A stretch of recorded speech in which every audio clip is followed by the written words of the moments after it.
আরে আইও তুমি রেনি যাও এতদিন তো আই কইছি তুমি বিশ্বাস করো না অন্য যে সর দাও মা আব্বা আসলে তোমরা যা মনে করতেছো বিষয়টা তা না। আচ্ছা একদম চুপ, কোনো কথা বলবি না রেহান।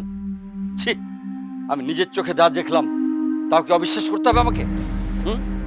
আর বৌমা, তোমাকে আমি বিশ্বাস করেছিলাম, তোমাকে বিশ্বাসের আমার জায়গাটা ছিল অনেক উপরে, কিন্তু আজ নিজের চোখে যা দেখলাম, ছি ছি ছি ছি, অন্তত তোমার কাছে আমি এটা আশা করিনি। বাবা মা আপনি আমার কথা একটু শোনেন। তোর মতো কাল না কথা আই আর শুনতাম না তুই এখন আর বাইতুন দাঁড়িয়ে যা কোথায় যাবে মা? আচ্ছা তোমাদের কি আমার প্রতি একটু বিশ্বাস নাই? নিজের ছেলেকে আর নিজের ছেলের বউর সম্পর্কে এই কথাগুলো বলতেছো?